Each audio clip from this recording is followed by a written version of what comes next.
So I think we're in the last stages of preparations. We've seen the preparatory fires to soften up the targets, take out some leadership. We've seen some small incursions, probably by special operations forces, to try to find the best route for the main body to get in, and potentially to try to get information on where the hostages could be.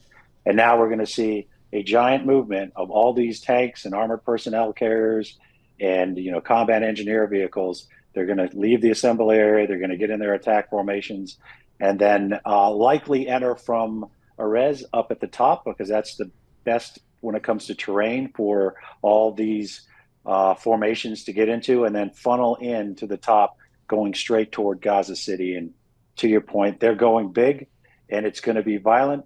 They'll probably have some come in from the sea to create a dilemma from Hamas, maybe some coming from the air to try to drop behind them in central Gaza, to try to create a dilemma and envelop them.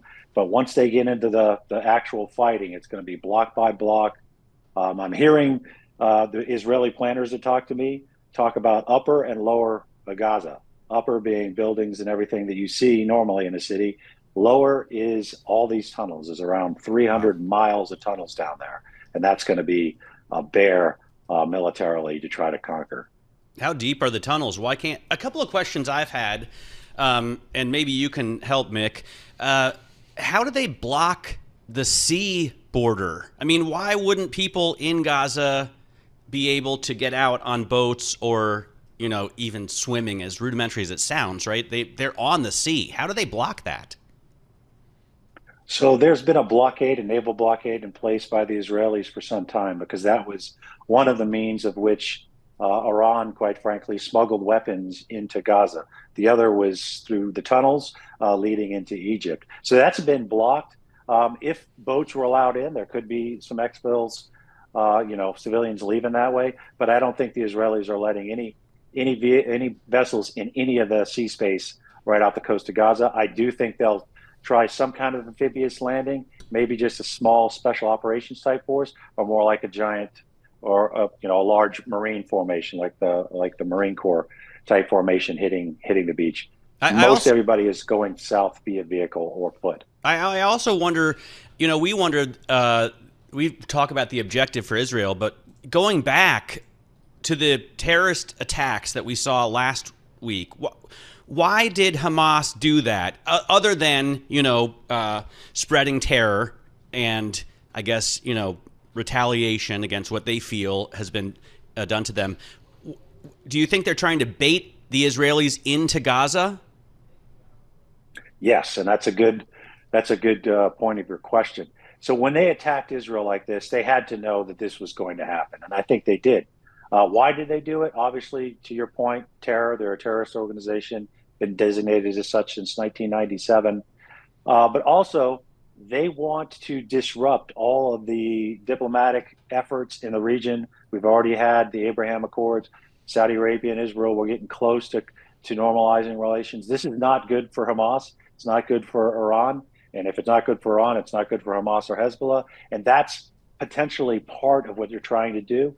And then the last part, militarily, is to get them into a fight like this, because the IDF is one of the most advanced militaries in the world. But urban fighting, tunneled fighting, subterranean fighting, it takes away a lot of those advantages. And they have this place wired literally to fight the benefit on their side. So that is why they want the IDF to get into this battle inside Gaza City, for example. Hey, Mick, I mean, do you think the IDF has been able to identify over the years who actually is in Hamas? I mean, the leadership is one thing, but of the 1,500 or so Hamas terrorists that came across the border, does Israel know who they are? Did they know really? Can they really neutralize Hamas as a terrorist organization? So there's going to be a lot of the Hamas fighters are going to fight, so they're going to die, okay. And that's going to be, then they're going to gather all those, and then the ones that they capture, they're going to go through every camera. And of course, Israel, like most modern countries, has cameras everywhere, and try to make sure that they've identified everybody, either dead or alive, that took part of that operation. And they also keep detailed records on who they believe is in Hamas and their leader. Sinwar is in Gaza City He is one of the most significant leaders in Hamas. He's going to be target number one, and they've already taken about 12 of the senior leaders around him out so far, just since the preparatory fires started. And Mick, one question I ask kind of consistently to guests on this topic is, how much collateral damage do you think Israel is willing to inflict in order to achieve their military objectives?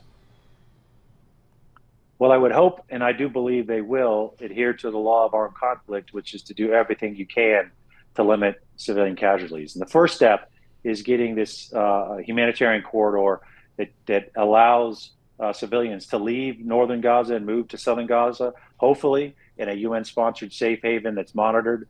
There's plenty of effort underway to set that up. But I do think Israel, the IDF, will do everything they can to limit civilian casualty. That said, this is urban fighting with armored personnel carrier, multi-dimension. There's no doubt that Hamas is going to hide behind civilians. There's no doubt they have buildings wired and tunnels wired. So there's going to be a lot of civilian casualties, which is why I think there's been so much effort recently to get as many civilians as possible. And I think last I heard was 500,000 have left northern Gaza. Everybody that can leave should leave. Last week was much harder for me than I expected mentally.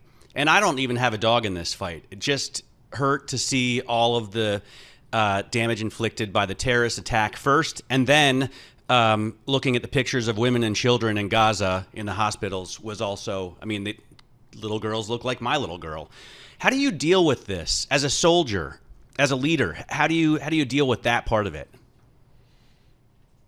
So that's the part I think that's the most lingering and the stuff that causes, quite frankly, veterans the most grief, along with losing their friends for the longest period of time.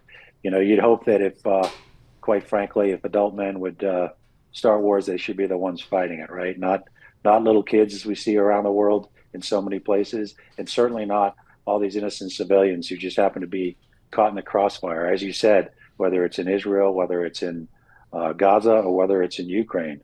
It's just unacceptable. It's why most of the UN protocols came after World War II, is to try to prevent civilian casualties like this. They just should not be part of anybody's combat operations and their plans. They should be completely excluded. Unfortunately, it looked like Hamas's sole purpose, quite frankly, was to kill civilians when they went into Israel. They actually bypassed many of the IDF's areas. Now we need to try to do everything we can to save civilians in Gaza.